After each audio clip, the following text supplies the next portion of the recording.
What's up guys, and welcome to my YouTube channel. Welcome back if you are a returning subscriber. On this channel I will be discussing my motherhood journey along with tips and tricks for the everyday mom. So in today's video, if you don't know, I am a stay-at-home mom. I have 3 kids, TJ, Trey, and Jeremiah.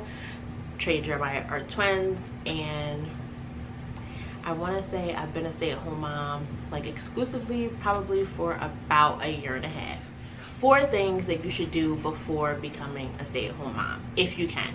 These are things that some of which I did and some I didn't, and I wish that I did. The twins are sleeping, so I have the baby monitor right here. If you hear anyone crying, I may have to get up. So for a long time, to keep it short and sweet, I wanted to be a stay-at-home mom, but I think that I always underestimated what it actually takes to be a stay-at-home mom. Financially, mentally, physically, it is a lot. It is the one job in the world that it's like you have no days off. It's a 24/7 thing. If your kid is sick, you have to be there. If your kid needs to go to the hospital, in my case, those are my neighbors. Of course everyone wants to be moving around when I'm trying to do it. Okay, so these are some things that you can do to prepare. The first thing is save.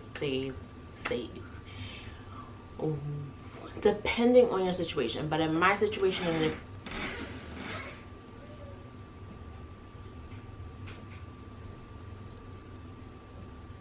if you are anything like me, both Tyshawn and I had full-time jobs, so we went from 2 incomes to 1. I saved every dollar that I received. So the twins were born February of 2019, and I received maternity leave and pay until August of 2019. So for that time frame, I basically paid what needed to be paid, and anything extra that I received, I saved it. After August of 2019, we went down to 1 income. I was able to use that money for over a year and a half to just keep us afloat. If the twins needed something, if TJ needed something, we just dipped into that money. We have an emergency fund for any emergencies. We had to buy a van because we went from 1 kid to 3, and Jeremiah has a trach and a vent. If you want to hear about that, I will link. I don't even think I have. I'll link my birth story in the description box. But yeah, so we needed more space, so we had to buy a van, which we were able to do because I made sure that we saved everything extra that we had. So that is my first tip. Make sure you save. You never know what's going to come up, especially if you're going from 1 kid to 2 kids or 3 kids or whatever. The vehicle probably was the biggest. Oh my gosh, the vehicle probably was the biggest purchase that we had to make. So the second tip is cancel things that aren't necessary or try to live on less.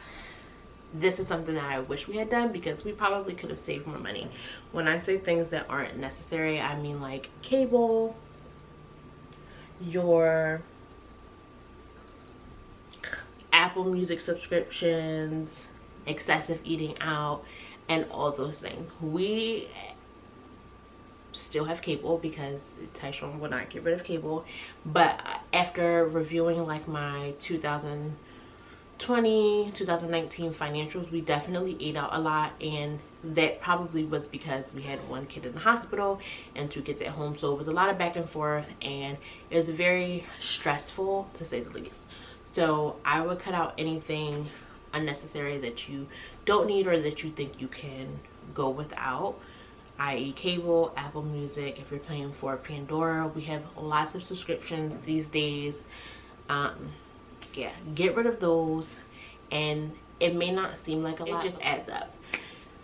For us, getting rid of cable wasn't really an option, but like downgrading your plan. So I did go down a plan, and we saved about $45 a month.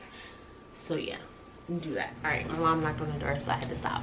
But Next thing is create a budget and follow it, even beforehand. Like, I feel like if you are already disciplined when you become a stay-at-home mom, like, I don't know, things are just different.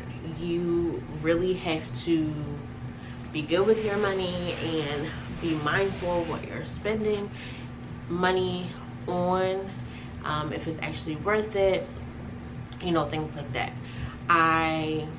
With quarantine, I haven't purchased the kids many clothing items or shoes or things like that. Like, I pretty much kept it minimal for the last, Jeremiah's been home since February, so for the last 9 months. So 9 months he's been home? Yeah, 8 to 9 months. You know, they just get what they need and nothing excessive outside of gifts. Don't want to be spending recklessly, and you know, you only have one income. Now, some people have one income and that will like suffice everything, but for our family, losing that income of mine was a lot. So, an adjustment, I should say. Okay, so the fourth one is, and this is something that I wish that I did, but I didn't necessarily know that I was going to end up being a stay-at-home mom. I knew that I was going to stay home past my maternity leave, but I didn't think that I would be like permanent. But because the twins have lots of needs and lots of therapies and lots of appointments, someone needs to be home full-time. And then also with quarantine, TJ's in homeschool or distant learning, so somebody needs to be home. But what the biggest one that I wish I would have done is, if you planned your pregnancy or if you just become pregnant and you plan on being a stay-at-home mom, you should practice living on one income.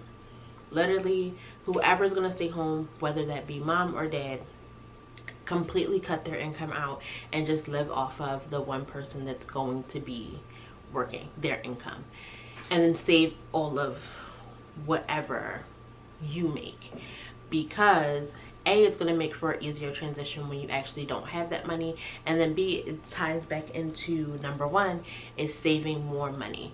Saving more money puts you in a much better financial situation for emergencies and things along that line. 5, and then my last tip is not a financial tip. My last tip is to prepare yourself mentally.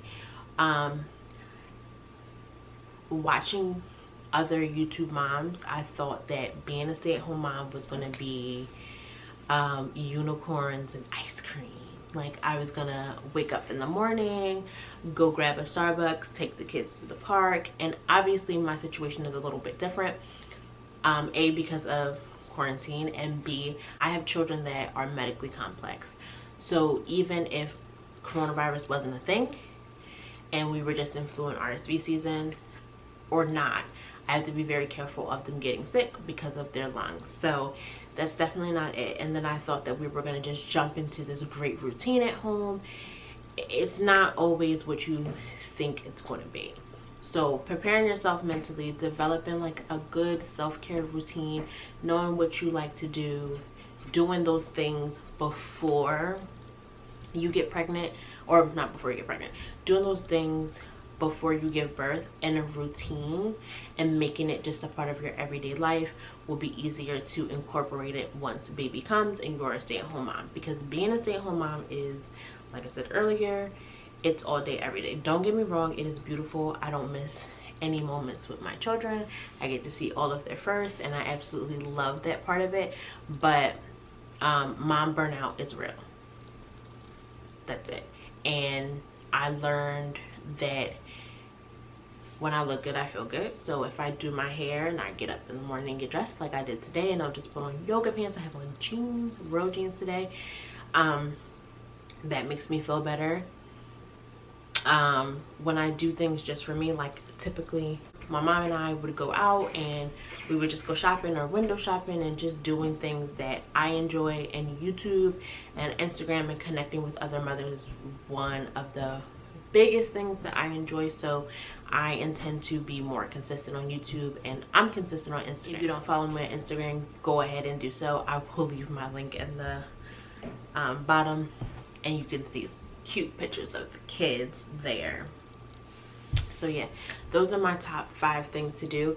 I think of all of them, I would stress the being mentally prepared, and then saving as much as you can, because you never know what's going to come up. And when you're used to having 2 incomes and now you only have 1, it can get real.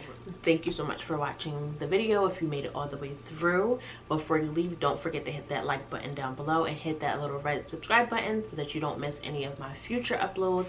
And I will see you guys in the next video.